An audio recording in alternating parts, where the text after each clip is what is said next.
오늘 우리에게 주신 하나님의 말씀 스가랴서 9장 9절에서 17절 말씀인데요. 겸손의 왕이라는 제목으로 말씀을 드리려고 합니다. 겸손의 왕 주님이, 메시아 주님이 오셔서 어떤 은혜를 주시는가, 이런 것들인데요. 젊은 스가랴 선지자가 이 9장에서 어마어마한 하나님의 말씀을 선포해 줍니다. 구원의 왕 메시아가 오셔서 이 땅, 아니요, 온 세상을 통치하실 것이다. 그래서 이스라엘 백성들에게 메시아 대망 사상, 또 메시아 소망을 이렇게 품게 했습니다. 당시 이스라엘의 상황과 환경은 고난의 연속이에요. 여전히 바사 페르시아의 속국에 있고, 또 아직도 고국 예루살렘에 돌아오지 못한 동족이 수도 없이 많습니다. 더군다나 주변 대적들은 블레셋처럼 옆에 가시가 되어서 호시탐탐 노리고, 그래서 늘 불안과 두려움 속에 있는 이런 상황에서 메시아 그분이 오시면 주변 대적들을 다 물리쳐 주시고, 8절 말씀처럼 둘러 진을 쳐서 적군을 막아 주시고, 포악한 자가 다시는 발을 디디지 못하도록 하신다. 이런 일들을 주님이 하신다. 이 주님이 어떻게 오시는가? 9장 9절 말씀에 보니까 우리 주님이 예루살렘 입성하실 때 그대로 이루신 말씀, 그는 공의로우며 구원을 베풀며 겸손하여서 나귀를 타나니 나귀의 작은 것 곧 나귀 새끼니라. 나귀 새끼를 타고 오시는 그 겸손의 왕 주님을 소개해 주시고, 그리고 이대로, 이 말씀대로 우리 주님께서 이루어 주셨지요. 메시아 주님이 오셔서 이루어 주시는 것, 그것이 무엇일까? 스가랴 시대 백성들에게는 예언이지만 우리에게는 이미 이루어진 사실이잖아요. 그럼에도 불구하고 아직 이루어지지 않는 완전한 구원, 완전한 평화, 그것은 또 우리에게 다시 예언이 되어서 주님 다시 오실 그때 이루어 주실 것이다. 우리도 스가랴 시대 그 백성들처럼 공고한 가운데, 두려움 가운데 살고 있습니다. 언제 어느 때 우리에게 종말이 올지 누가 알겠습니까? 완전한 종말, 주님 오실 그때가 있을 것이며, 또 우리 개인 종말이 있어서 주님 앞에 갈 텐데, 그래서 우리는 늘 앞에 종말의 삶을 지금 살아가고 있는 거예요. 며칠 전 그 아는 목사님의 그 여동생이 그 아침에 안 일어나더라는 거예요. 그러니까 그 젊으신 분인데도 그냥 잠자다가 돌아가신 거예요. 뭐 이런 죽음, 개인 종말은 뭐 예고가 없어요. 서울시청역 부근에서 60대 운전자가 막 인도로 돌진해가지고 뭐 9명이 사상자가 나는 그런 일들이 있었잖아요. 근데 그 가운데 그날 은행에서 승진하고 기뻐서 이렇게 집으로 돌아가려고 하는 그 회사원도 이 죽음이 비껴가지 않았습니다. 그러니까 얼마나 좋은 날입니까, 그날. 기쁨의 날이고, 같이 동료들끼리 이렇게 가는 길에 그 동료 4분인가도 같이 그렇게 죽음을 맞이했는데, 이런 것처럼 어느 날 갑자기 들이닥치는 것이 종말이에요, 종말. 아무도 예상을 하지 못한다. 그래서 날마다 우리가 구원자, 메시아, 주님, 저 천국의 소망, 또 개인 종말, 또 이 모든 인류의 종말, 이런 것들을 늘 마음에 품고, 그리고 주님이 다스리는 세상, 그 세상을 고대하면서 하루하루 믿음으로 살아내야 되겠다. 그렇다면 우리가 이 땅에서 어떻게 살아야 되는가? 첫 번째는 이런 것입니다. 물 없는 구덩이에서 소망을 품고 살라, 이렇게 말씀을 주세요. 물 없는 구덩이에서 소망을 품고 살자. 11절 말씀에 보면 또 너로 말할진대 내 언약의 피를 인하여 내가 너의 갇힌 자들을 물 없는 구덩이에서 놓았나니 소망을 품은 갇혔던 자들아 그러잖아요. 물 없는 구덩이에 있거든 소망을 잃지 말아라. 소망을 붙잡아라. 이런 메시지 아닙니까? 물 없는 구덩이 이건 감옥과 같은 곳이에요. 자신의 힘으로 아무것도 할 수 없는 그런 무기력한 또는 두려움 그런 것이죠. 그런데 이 성경을 바라보면 이 믿음의 사람들이 물 없는 구덩이를 통과하지 않는 분들이 없는 것 같아요. 다 물 없는 구덩이를 통과하더라는 거죠. 이스라엘 백성들 광야를 통과했잖아요. 광야가 물 없는 구덩이 아니겠습니까? 요셉은 어때요? 형들에 의해서 옷이 벗겨져 던져졌던 곳, 그 구덩이잖아요. 창세기 37장 24절 말씀에 보면 그를 잡아 구덩이에 던지니 그 구덩이는 빈 것이라 그 속에 물이 없었더라. 여러분 구덩이에 던져져서 물이라도 있으면 그래도 며칠이라도 연명을 하겠지요. 물마저 없으면 그냥 영원한 죽음 아니겠습니까? 건짐을 받지만 보디발 집의 종으로 또 애굽의 감옥으로 종과 감옥 제수의 신분 이런 것들이 바로 구덩이 속에 던져진 인생 아니겠습니까? 예레미야 선지자는 어때요? 예레미야 32장 2절에 보니까 그때의 바벨론 군대는 예루살렘을 에워싸고 선지자 예레미야는 유다의 왕의 궁중에 있는 시위대 뜰에 갇혔다. 이 뜰에 갇힌 인생, 감옥의 인생, 바로 물 없는 구덩이 같은 그런 인생이에요. 하나님의 심판의 메시지를 전한 예레미야에게 이런 참으로 힘들고 어려운 고난의 터널과 같은, 고난의 감옥과 같은, 또 이런 물 없는 구덩이 같은 그런 곳에 갇힌 인생이 되고 말더라. 사도 바울과 신라는 또 우리가 너무 잘 알잖아요. 사도행전 16장 24절 말씀에 보니까 많이 친 후에 옥에 가두고 간수에게 명하여 든든히 지키라 하니 그가 이러한 명령을 받아 그들을 깊은 옥에 가두고 그 발을 착고에 든든히 채웠더니 깊은 옥에 발에 착고에 묶인 이런 인생, 물 없는 구덩이 같은 그런 곳에 갇혀 있는 이런 믿음의 사람들을 우리가 너무도 많이 보게 되는 것입니다.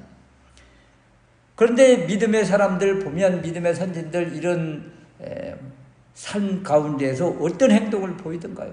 그대로 받아들이고 그리고 그 캄캄함 속에서 하나님을 바라는 것입니다. 바울과 신라는 더 적극적으로 기도하고 찬송하더라. 이런 삶이 가능한 것은 오늘 스가랴 선지자가 전한 메시지 속에 있는 거예요. 12절 말씀 보십시오. 소망을 품은 갇혔던 자들아, 갇힌 이들에게 약속하시기를 내가 배나 내게 갚을 것이라. 여러분 이런 소망을 주시잖아요. 2배 갑절의 복을 약속하시는 이 하나님, 지금 물 없는 구덩이에 갇혀 있지만 소망을 잃지 않고 나아가면 결국 하나님께서 갑절의 복으로 갚아주시겠다는 이 약속의 메시지. 그러니까 이 고난의 터널 가운데에서 또는 물 없는 구덩이 같은 곳에 이렇게 갇혀 있을 때 절망 속에서 절망하지 말고 소망을 붙잡으라. 다시 이 갑절의 은혜를 주실 이 하나님을 붙잡으라. 이런 것 아니겠습니까? 그리고 주시는 말씀이 하나님이 이끄시기를 갑절의 복을 주시면서 보장으로 돌아가게 하신다. 이 보장으로 돌아가게 하신다. 이 보장이 어디예요? 하나님의 요새 가장 안전한 곳, 피난처, 그곳으로 우리를 이끌어 가신다. 가장 안전한 것은 이 땅에서는 성전이지요. 더군다나 궁극적 완전한 성전은 하늘 성전이죠. 주님 계신 곳입니다. 하나님의 품입니다. 이곳으로 우리를 가게 하시고 그곳에서 안전한 보장을 약속하십니다. 그래서 우리가 물 없는 구덩이에서 눈물의 산, 기도의 산, 찬송과 하나님께 영광 돌리는 이런 삶을 산 그 보상을 어떻게 해주신다고요? 이렇게 갑절로 갚아주시고 보장해 주신다. 메시아 우리 주님이 이 땅에 오셨을 때, 우리 예수님이 이 땅에 오셨을 때 그때 소망 없었던 사람들이 누굽니까? 물 없는 구덩이에 갇혀 있는 것 같은 그런 사람들이 누구였습니까? 연약한 사람들 아니에요. 사회적인 약자들 아닙니까? 아무 보호도 받지 못하는 사람들, 여자들, 어린아이들, 이방인들, 더군다나 중풍병자들, 베데스다 연못에 누워있는 38년 된 그 병자, 이건 뭐 맹인 소경들, 이런 사람들 아무 어디 가서 대우를 받지 못하고 비참한 삶 가운데 있는 그 삶이 바로 물 없는 구덩이 같은 그런 삶이죠. 우리 주님 그들을 다 찾아가지 않던가요?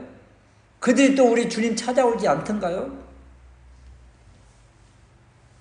그리고 그들이 주님 안에서 치유받고 해결받고 참된 안식을 얻지 않던가요?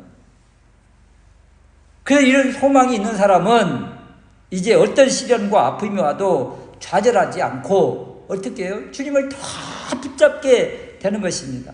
꿈이 없으면 망하는 것이라고 그랬잖아요. 꿈, 소망, 우리 주님을 이렇게 붙잡고 나아가면 꿈대로 이루어 주시고 오늘 말씀처럼 말씀대로 이루어 주신다. 그래서 이 소망을 잃지 말자. 물 없는 구덩이에서 우리가 할 일, 고난과 아픔과 질병과 어려운 이 기가 막힌 환경 속에서, 이 상황 속에서 믿음의 사람들이 해야 될 일, 그것은 소망을 잃지 않고 우리를 보장으로 이끌어 주실 그 주님을 붙잡는 것이 우리의 할 일이다.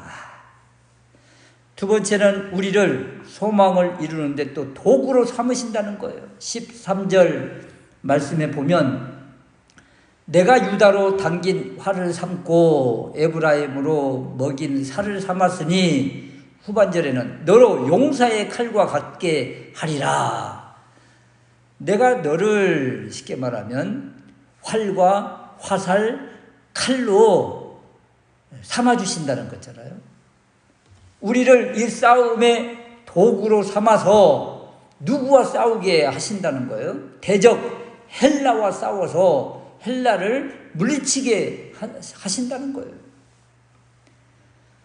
왜 이스라엘 백성을 도구로 삼으실까? 하나님이 하시면 능치 못함이 없으시잖아요.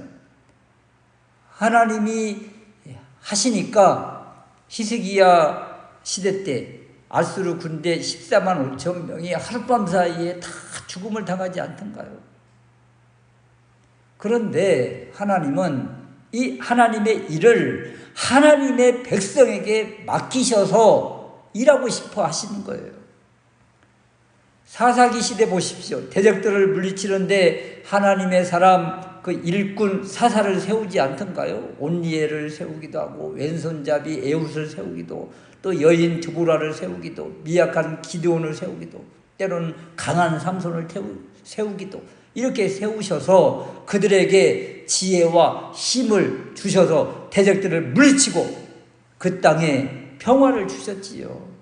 다윗 보세요. 하나님의 도구가 되니까 그 물맷돌로 골리앗을 물리치지 않던가요? 이러한 일에 하나님이 그 용사를, 믿음의 사람을 불러서 용사가 되게 하시고 싸워서 승리케 하시는 거예요. 이런 일에 우리를 도구 삼으시겠다, 이런 말씀입니다. 이처럼 메시아를 기대하고 바라고 믿는 하나님의 자녀를 하나님은 하나님의 일꾼, 도구로 삼으셔서 대적을 물리치게 하신다. 13절 중반절에 보면 내가 내 자식을 격동시켜 헬라 자식을 치게 하며. 여러분, 스가랴 시대는 헬라가 아직 등장하지 않았습니다. 이때 시대는 바사, 페르시아, 다리오 왕 이때예요. 페르시아, 다리오 왕 이 시대 이 나라가 온 세상을 집권하면서 영원할 것 같았는데, 이 나라가 어느 순간에 알렉산더가 등장하면서 이 페르시아가 무너지고 헬라 시대가 도래하게 되는 거죠. 이 헬라 시대, 알렉산더가 예루살렘을 침공할 때 지난주에 잠깐 말씀을 드렸지만 예루살렘을 선대하는 이런 모습을 보여줬지만, 그 이후에 결국 헬라 시대에 악한 왕들이 등장을 하고 예루살렘을 짓밟고 성전에 돼지피를 뿌리고 이런 그냥 엄청난 모욕과 수치를 준 나라가 바로 헬라 아닙니까? 그런데 지금 헬라와 이렇게 싸우게 한다는 거예요. 이때 당시에는 헬라가 존재하지도 않았지만 헬라를 치게 될 것이다. 그리고 실제로 중간기 시대, 이 헬라 시대인데, 이때 마카비 항쟁을 통해서 헬라를 물리치고 독립을 이루는 이런 일들이 잠깐 드러나기는 했죠. 그러나 영원한 것은 아니었잖아요. 영원한 독립, 영원한 자유와 해방은 주님 다시 오실 그때 아니겠어요? 그러나 잠깐 이 땅에서 이 말씀을 이루게 하시더라. 그래서 헬라라는 이 단어를 우리는 보통 어떻게 바라보는가? 하나님을 섬기는 사람 또는 교회를 대적하는 대적, 이런 것들을 헬라 세력이라고 하는 거예요. 그래서 대적, 사탄의 세력, 이런 것들도 다 헬라의 세력으로 바라보면서 이런 세력과 싸워서 승리하게 하시는데, 이런 일에 우리를 도구 삼으시겠다. 이런 헬라 같은 대적, 사탄의 세력 오늘날은 없습니까? 우리의 신앙을 무너뜨리기 위해서 교묘하게 침투한 이단들이 있잖아요. 또 드러내놓고 공격하는 안티 반대 기독교 반대 세력들이 있잖아요. 성경을 왜곡시키는 현대 과학 세력들도 있잖아요.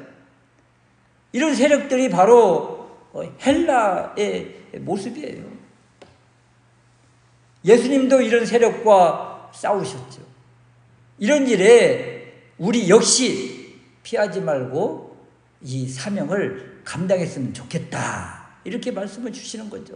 우리는 한없이 연약하고 미약하지만 14절 말씀처럼 여호와께서 그 위에 나타나서 그 살을 번개같이 쏘아내실 것이며, 주 여호와께서 나팔을 불리시며 남방 회리바람을 타고 행하실 것이다. 주님이 하신다고 하시잖아요. 우리가 앞서 나가면 주님이 이런 일을 할 수 있도록 힘을 주시고 도우신다. 완전한 이런 심판, 사탄의 세력들을 완전히 멸망시키는 그날은 주님이 다시 오실 그때이지만, 우리가 사는 이 세상 가운데서도 이런 세력들이 힘을 발하고 있으니 이들과 우리가 주님께서 주시는 힘으로 맞서 싸우라고 우리에게 지금 말씀을 주시는 거죠. 16절 말씀에 보면, 이날에 그들의 하나님 여호와께서 그들을 자기 백성의 양떼같이 구원하시리니 그들이 면류관의 보석같이 여호와의 땅에 빛나리로다. 면류관의 보석처럼 빛난다 그러잖아요. 이렇게 하나님께서 주신 사명을 믿음으로 붙잡고 나아가서 승리하는 그들의 모습이 이런 모습이에요. 그러니까 사단의 세력, 교회와의 적대 세력들, 하나님의 반대편에 있는 자들, 이런 자들이 헬라인데, 이들과 맞서 싸우는데 우리를 활과 화살과 칼같이 그렇게 우리를 사용하신다고 말씀하시잖아요. 그래, 이런 일에 바로 주저하지 말고 하나님이 주신 사명 믿음으로 감당할 때 이처럼 16절 말씀처럼 하나님의 백성들이 구원을 받고 또 그들에게 이렇게 힘써서 싸운 믿음의 사람들에게 면류관의 보석같이 여호와의 땅에 빛나는 인생이 되게 하신다. 얼마나 이거 참 아름다운 상급입니까? 하나님의 구원받은 하나님의 백성은 면류관의 보석같이 빛난다.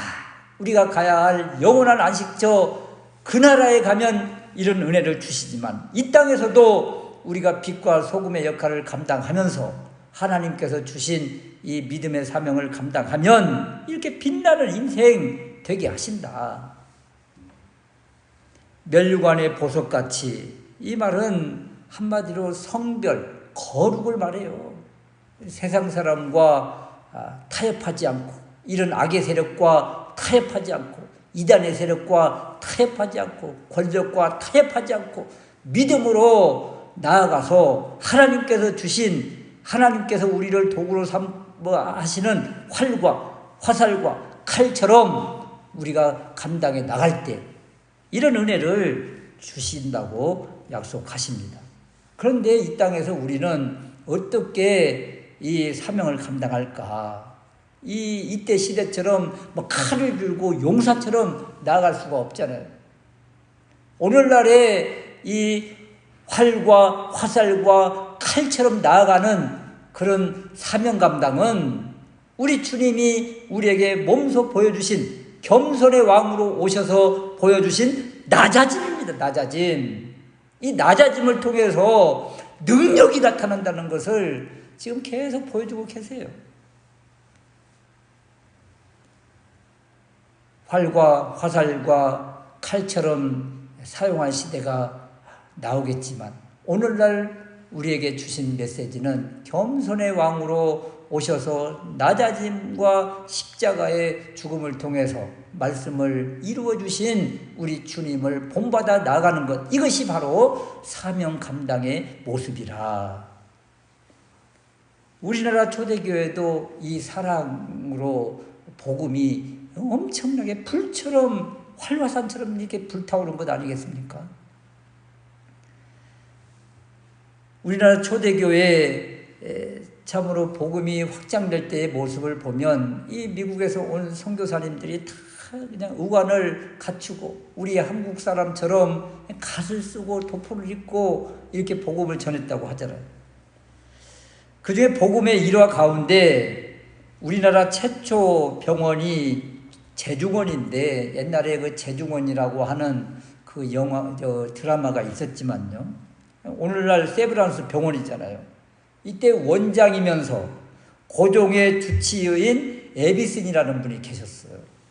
이 에비슨이 당시 백정이 콜레라에 걸려서 그냥 막 열병으로 사경을 헤매고 있다는 이 소식을 접하고 이 고종의 주치이면서 제중원의 원장인 이 에비슨 선교사님이 왕진 가방을 들고 그 백정들이 사는 동네에 가서 그 백정을 치료하게 됩니다.